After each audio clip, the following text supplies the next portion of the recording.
For these new Canadians, the history of this country officially begins today.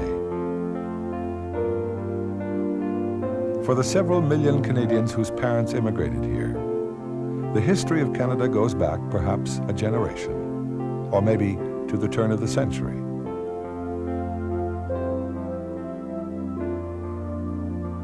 Some people can trace their roots to Confederation times. A smaller number as far back as the 1700s, and a very few to the 1600s. But that's it. After all, the very first permanent European settlement in Canada was only established in 1605. But of course, there's another group of Canadians who've been here for thousands of years, the Inuit, whom we used to call the Eskimos, and the Indians. And of the two, it is the Indians who have been here the longer time, making them the oldest Canadians of all, the true first citizens of this country. In fact, according to their traditions, the Indians have always been here, ever since the beginning of time.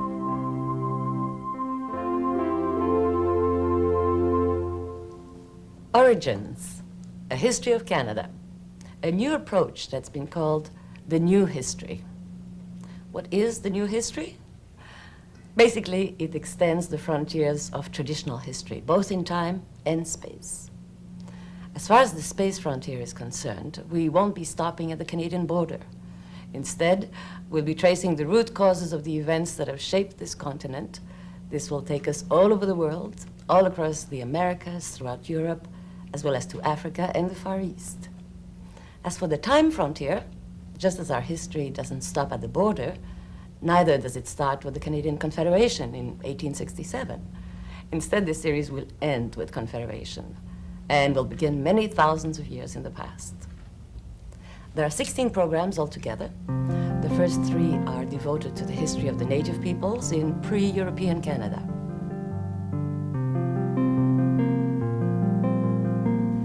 The next 4 are on the early European explorers.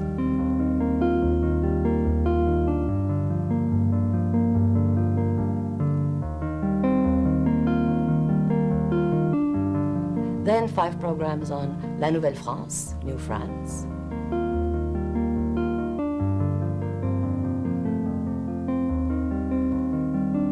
And the last 4 programs on the beginnings of the English regime in Canada from 1760 to 1867.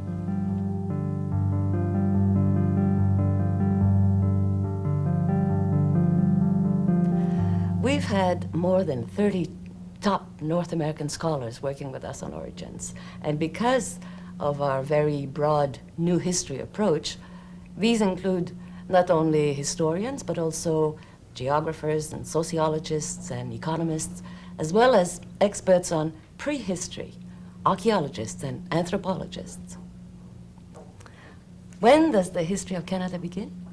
Well, let's see what the archaeologists can tell us about just how long ago the very first Canadians of all got here, the people we call Indians. According to Western scientists, even they originally came from somewhere else. Estimates for when they first came to this continent vary widely. They range all the way from 12,000 to over 70,000 years ago.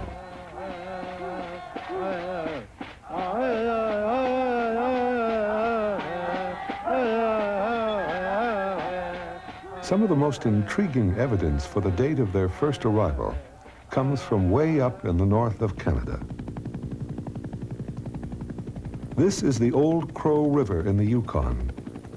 It is here that archaeologists have found bones that are between 25,000 and 40,000 years old. Among these pieces of bone are perhaps 3% or so that appear to have been modified by man when the bones were fresh and prior to their deposition in this final resting place. But these aren't the bones of people. They are the bones of the animals that people used to hunt in ancient times. Caribou, giant bison, the ancestors of these smaller present-day bison that we also call buffalo.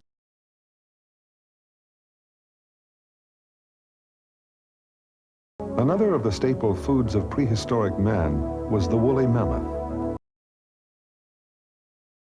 a distant relative of the modern elephant.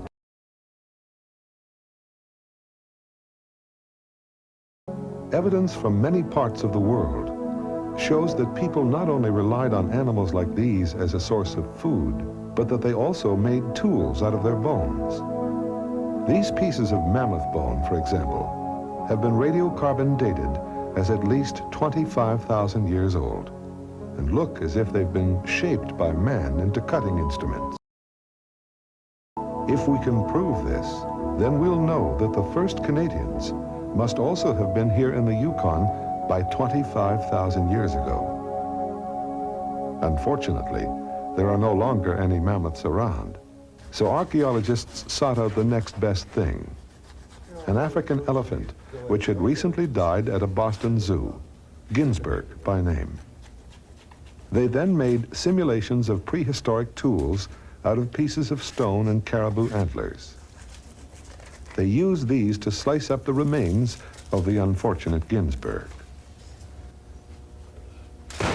Then they broke its bones into smaller pieces and tried to make some of the bones into cutting tools. Typical are bones which are fresh when broken. And we can recognize a lot of different characteristics of these fractures that are visible on the archaeological specimens. Huffing this edge up so it won't crash on me when I strike it this next time. Then, well, there we go. It wasn't exactly what was intended, but here we have. That'd be a good knife. A nice knife with a thumb hole and everything. In which we see one of the old crow cores, with which also removed a lot of the... Since there was such a close match between the shape of the bone tools made by these archaeologists and the original pieces of mammoth bone, many experts maintain that this Ginsberg experiment provides some of the best evidence so far that man may have been in Canada as early as 25,000 years ago. On the femur that Rob just fractured, we got exactly the same result, with battering moving around adjacent to a well-prepared platform, and then the detachment of a large piece of almost exactly the same size, also removing part of the marrow cavity. How appropriate that an animal with such a long memory should help us to probe so far into the past.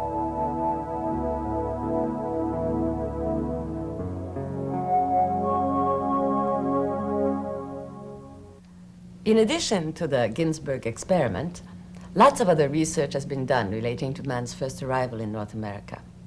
Some experts date his coming much earlier, some much later. But regardless of what the exact date was, the question remains of just how these first immigrants got here and where they came from.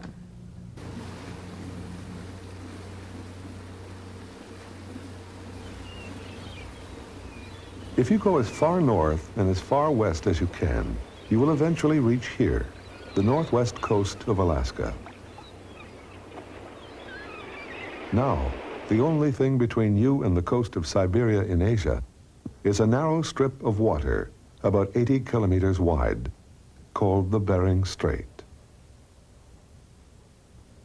Alaska is right next door to the Yukon, where some of the most interesting evidence for man's first arrival in Canada has been found.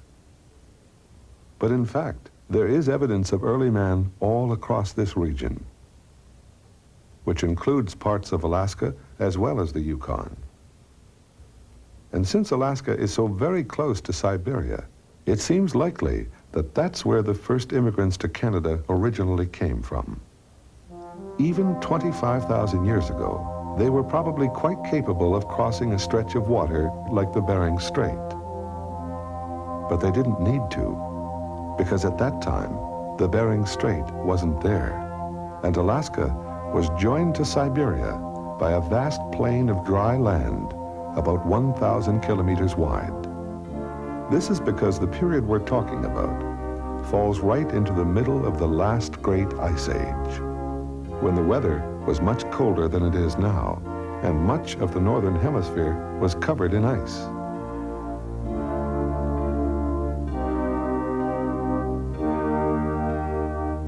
It was the formation of all these huge glaciers that also led to the formation of the Bering Strait land bridge.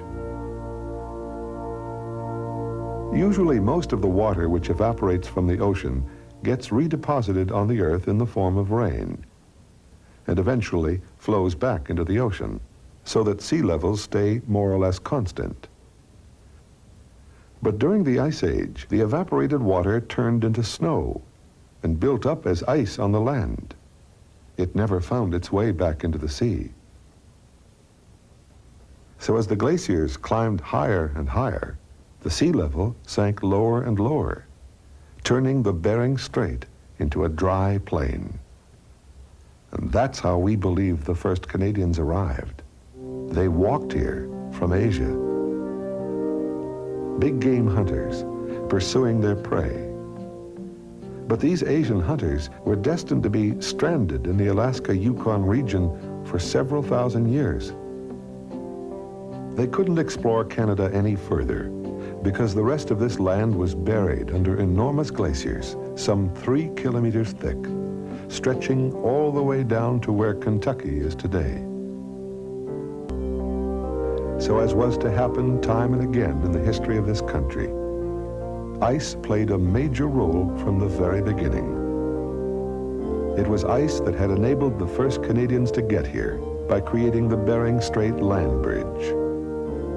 But it was also ice which would prevent them from going any further for a long time to come. Because the only part of Canada that existed 25,000 years ago was the northern Yukon. The remainder of the country was nothing but a giant ice cube.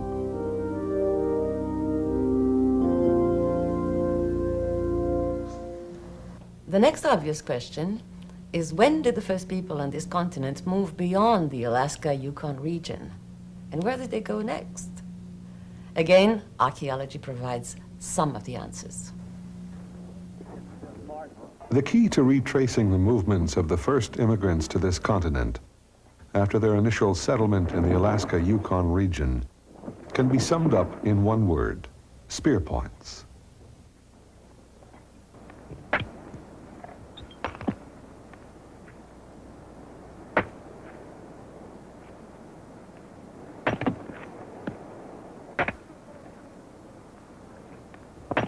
This archaeologist is one of the very few people in the world today who knows how to chip a piece of flint into a razor-sharp spear point.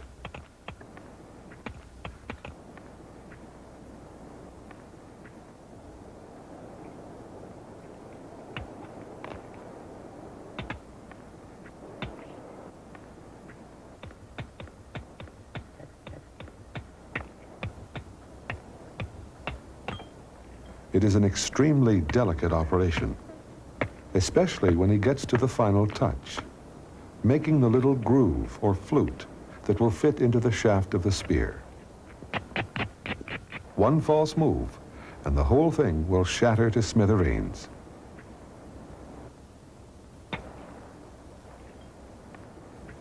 When Asian hunters first moved into northern Canada, they produced enormous numbers of spear points like this, which they used to kill their prey. Archaeologists have discovered that different types of points were made at different times, so that each style of spear point is a neat way of dating the arrival of man in various parts of Canada and the rest of the Americas. Specimens of these spear points have been found in many parts of both North and South America. They're like a string of markers that enable us to retrace the steps taken by early man in exploring this continent. When man first arrived in the Alaska-Yukon region about 25,000 years ago, he was blocked from going any further south by the ice sheet, which covered all the rest of Canada. But around 17,000 years ago, the weather was slowly beginning to warm up, and some of the ice started to melt. This caused an ice-free corridor to open up through what we now call the Mackenzie River Valley.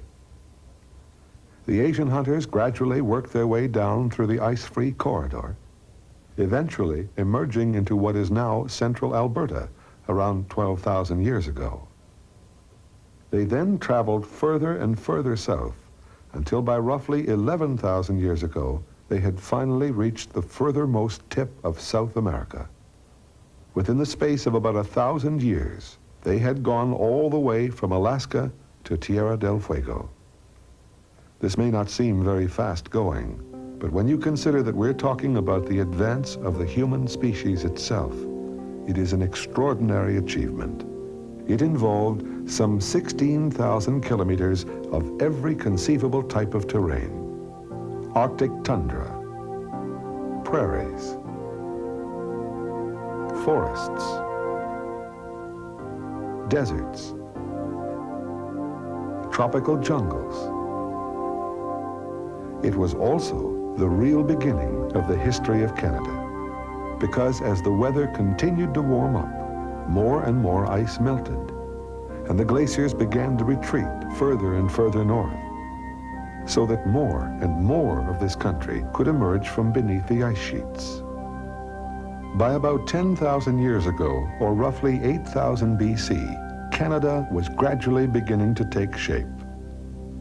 Initially, it had just consisted of the northern Yukon, but then the areas of what were to be the prairie provinces were added, followed by the southern regions of Ontario, Quebec, and the Maritimes.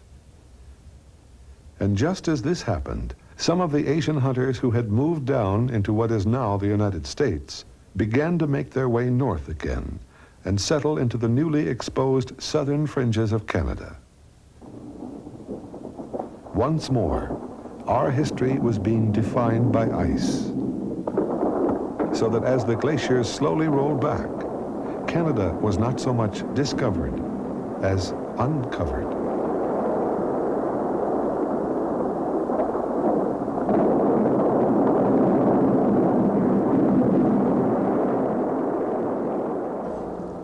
Just as the experts disagree about when people first arrived up in the Alaska-Yukon region, there's a lot of controversy about when they spread to other parts of the Americas.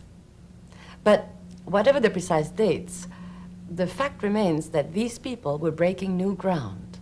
They were entering a world that scientists believe had never known man before. Why not? Why wasn't there anyone here before them?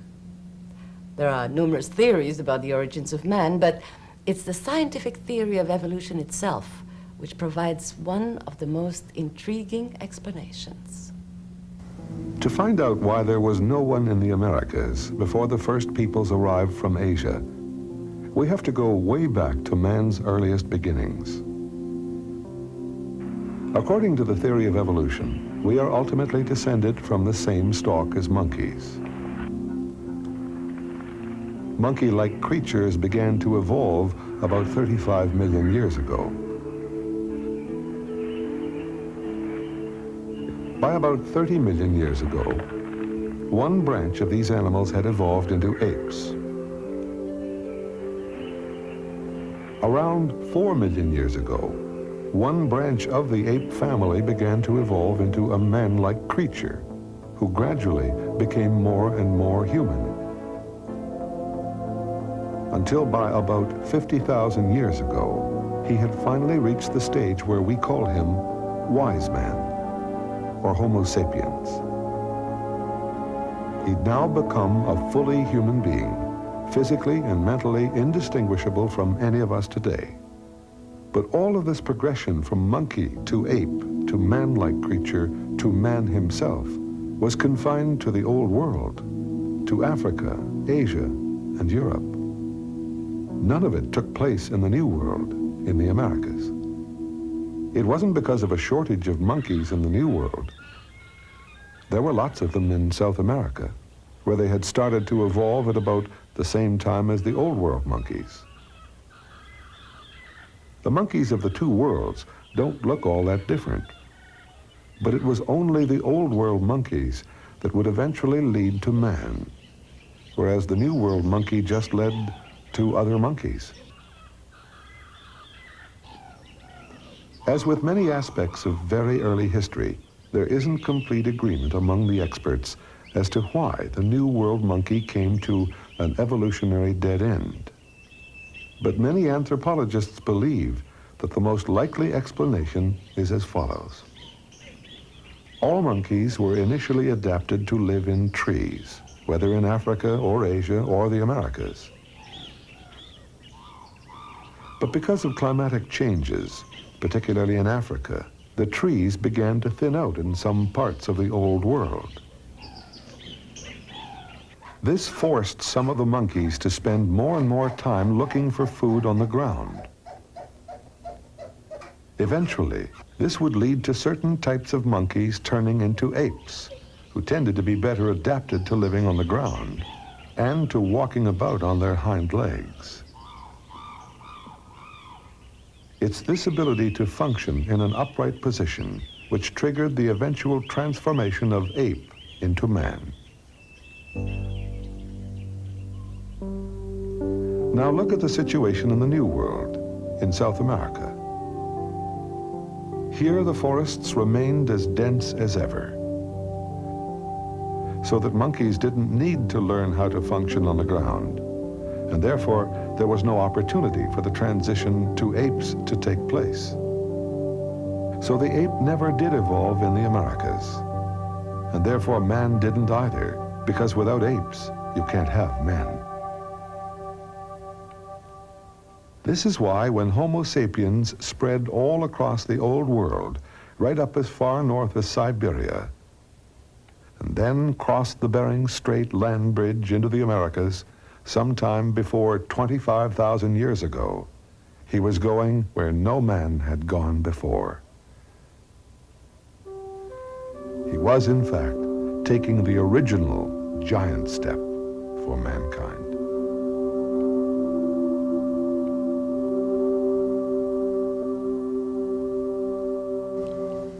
We're dealing with such immense stretches of time here that it's very hard to imagine what the first peoples who came to the New World were like. It all happened so long ago that we don't know very much about them at all. But we can make some shrewd guesses. The first people to set foot in the Americas were part of a global migration that had been going on ever since the emergence of Homo sapiens some 50,000 years ago. Human beings were originally adapted for living in the tropics, in the warmest parts of the Old World.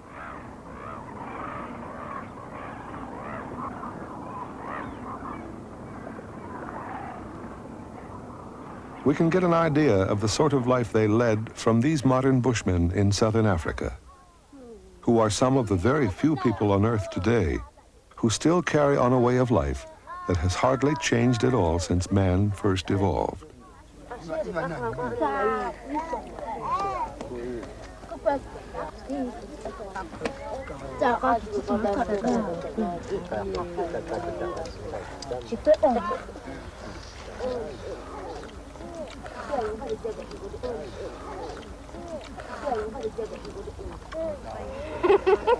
The first men were hunters and gatherers.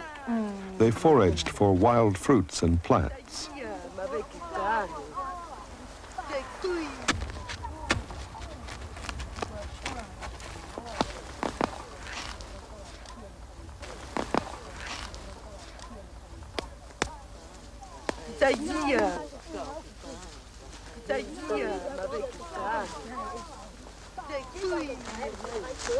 They stalked wild animals.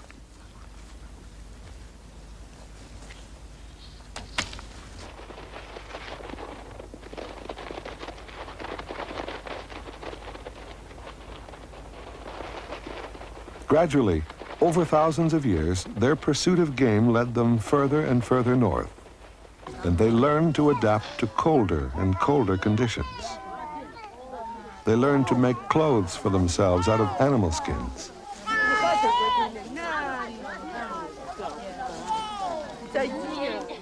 To make fire, to build shelters.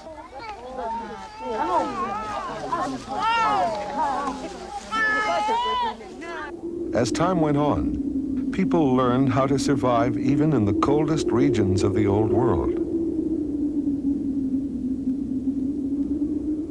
So that by about 30,000 years ago, they were spread out over most of Africa, Europe, Asia, and Australasia. By now, because of the different climates and environments on these 4 continents, people were already beginning to evolve into 4 distinct geographical types. Those in Africa south of the Sahara, known as Negroid. Those in Europe, North Africa, the Middle East, and most of India, known as Caucasoid. Those in Central Asia and the Far East, known as Mongoloid. And those in Australasia and parts of southern India, known as Australoid. Of these 4 groups, it was some of the Asiatic Mongoloid peoples who were to make the crossing from Siberia to Alaska some 25,000 years ago.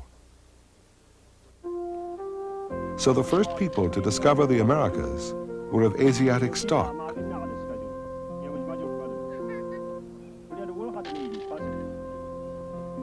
When the man who is usually credited with this discovery, Christopher Columbus, arrived here many thousands of years later, he thought he'd reached India, so he called the people he met Indians. The name has stuck, as has the name of the part of the Americas that Columbus first stumbled upon, the Caribbean, which to this day is still known as the West Indies.